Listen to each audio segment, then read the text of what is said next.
It's Rich here. How are you doing, everybody? For those who don't know me, I am a novice guitarist. I emphasise novice. Getting worse, actually, because I've not been playing a lot or learning anything new. But there we go. This is Harley Benton number 29 for me, and guitar number 116 or 117. If you're into guitars, I've got 40 reviews on here, lots of playing things.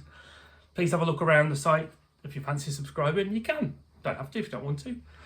But today, I wanted to discuss this, what's good about it, what's less good about it. But perhaps just as importantly, is what is it like compared to a PRS SE Standard 24, which I had recently. So, yeah, one of the reasons I bought it, I was keen to know for myself. So what do you get on this particular one? Well, first of all, it's out of stock at Thomann for 11 to 14 weeks. They're £207 in the UK, or UK money, if you want to buy one. This one I bought for 150 off an eBay guy who had not really used it very much.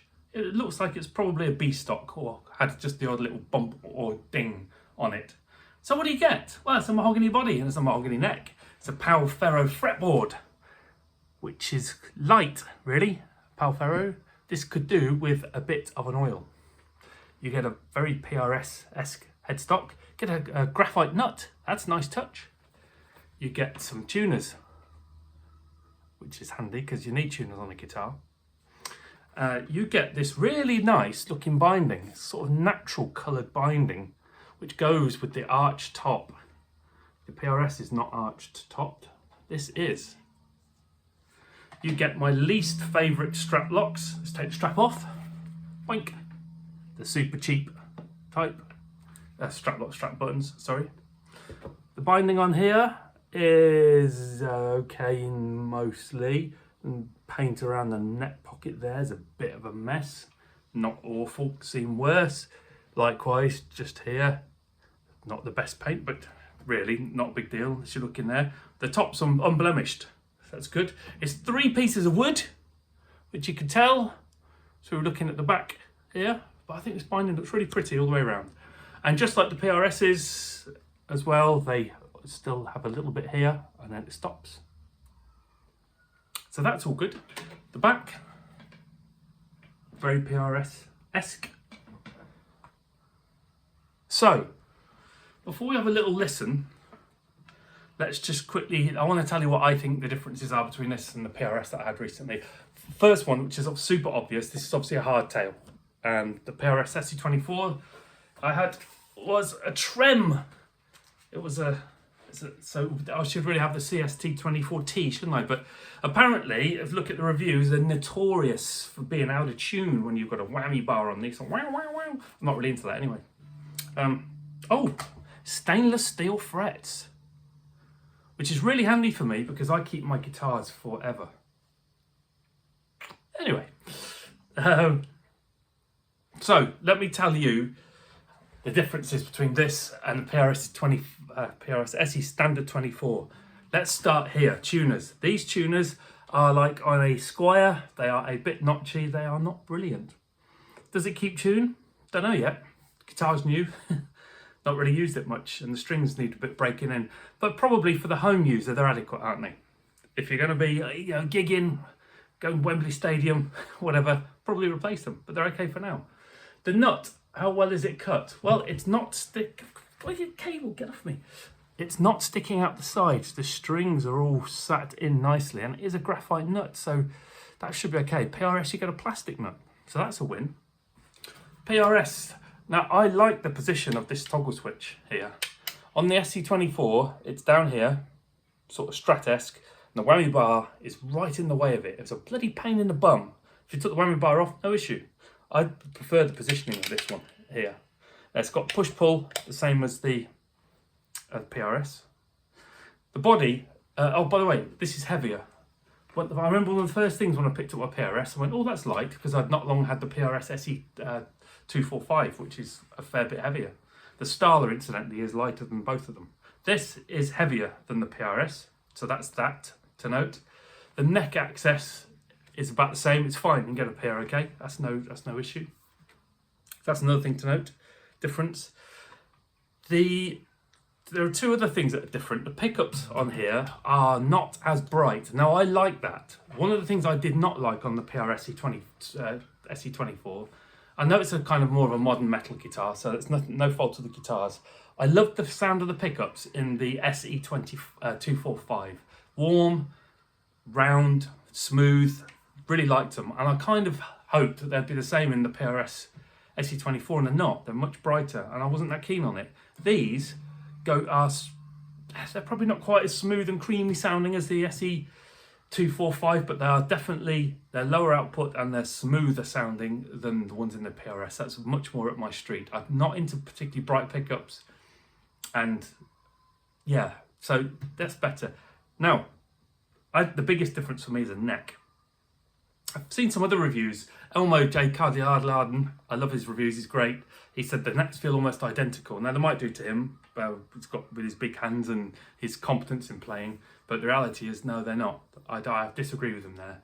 You get on the on the SE Standard PRS wide thin neck, okay, which is a 10-inch radius.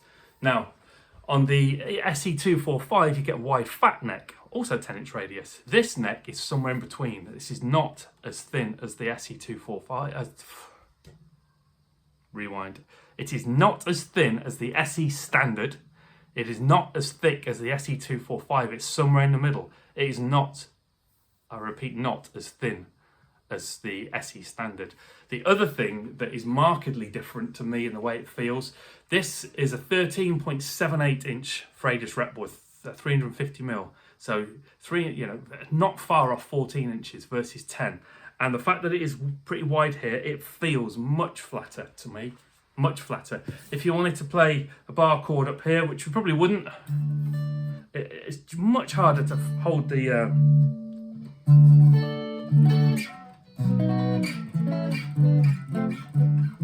It's much more difficult to hold things down up here. It is notably flatter. In fact, do you know what this reminds me of more? Is that if anyone out there has had an Ibanez SA series, now this neck is thicker than an Ibanez SA, but Ibanez SAs are pretty wide here.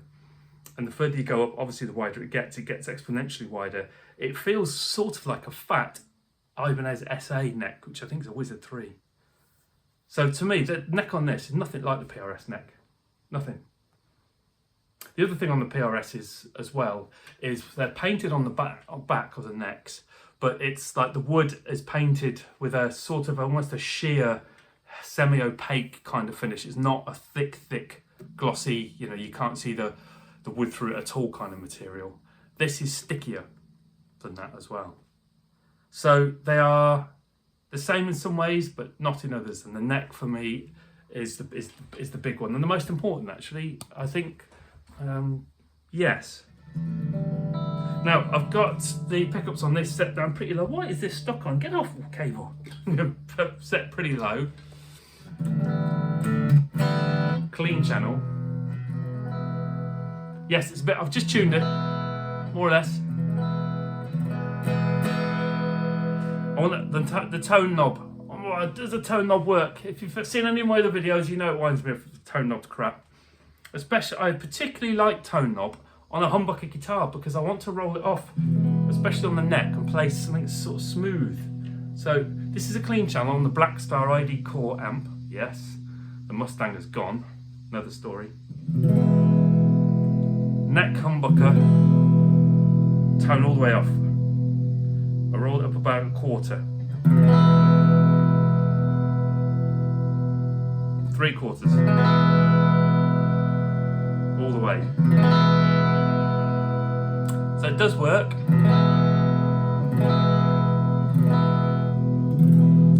It does work. It doesn't graduate. The one thing I like about PRS, I've had 5 of them now.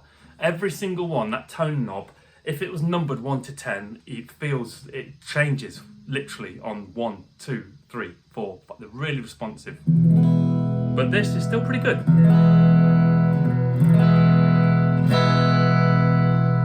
Down a little bit, and the volume knob, it's off.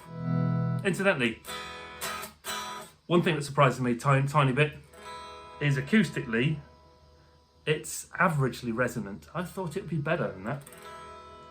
The Harley Benton ST-62 I had recently rang out better acoustically. But anyway, so volume.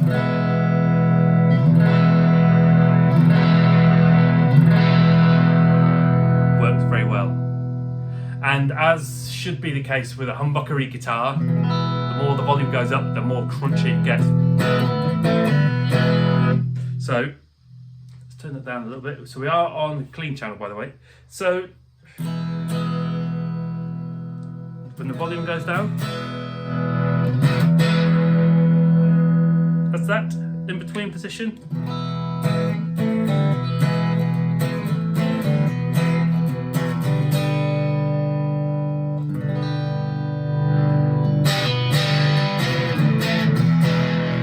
Clean channel.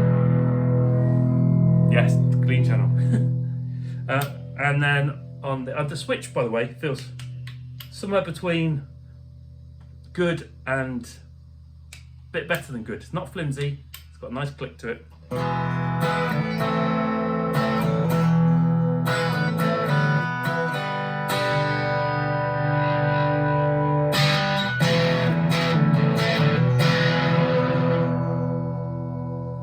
Back to the neck, split.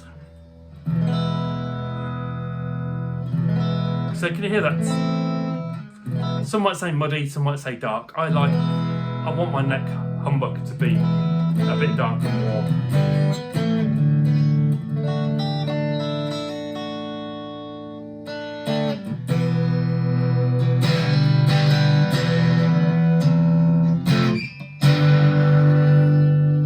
Middle, split.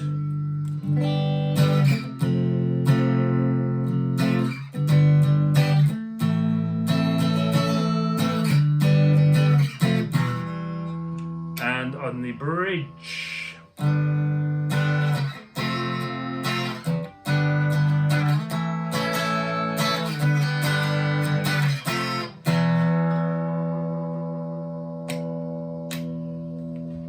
Now.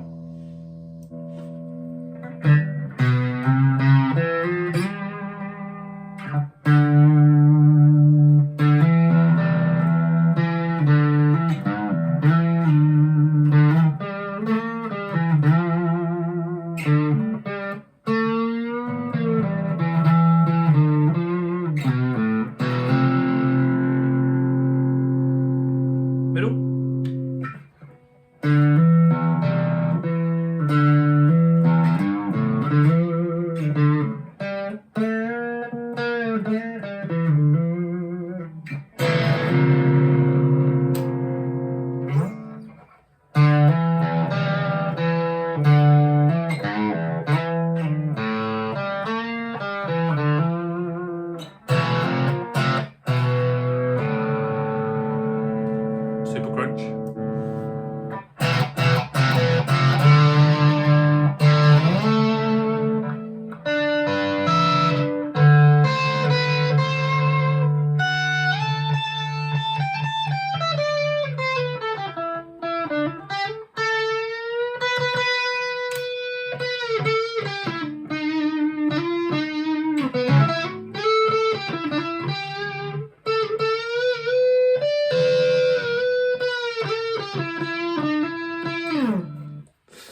So, there are plenty of other reviewers on here who can play a lot better than I can to give you more of a feel for it.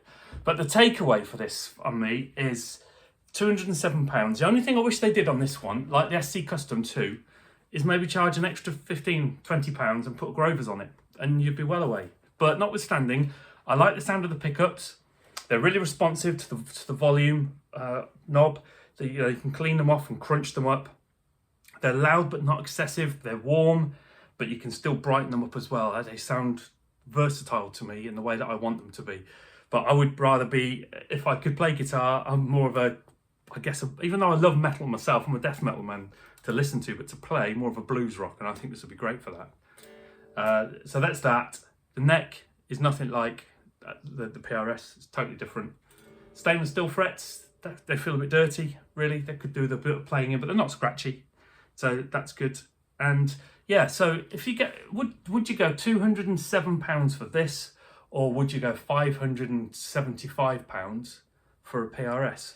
Ooh, now then. Depends how much money you got, doesn't it? For me, I'd rather have this. I'd rather have this and maybe spend 40 or 50 quid on some better tuners. Have a load of money left in my pocket and buy an amp or a pedal. Because, yes, PRS has got the heritage and the brand. You've got birds. They're beautiful. I get all that stuff. And, yes, arguably certain things about the guitar might be better.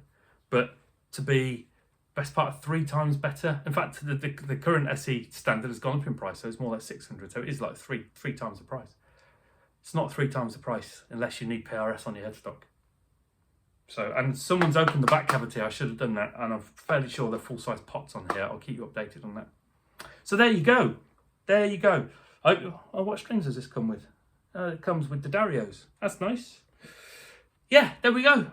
Thanks for watching. If you did, if you didn't, you didn't. If you haven't, you haven't. If you know someone who might want to listen to it, then let them know. And I'll see you on the next one. Rich out.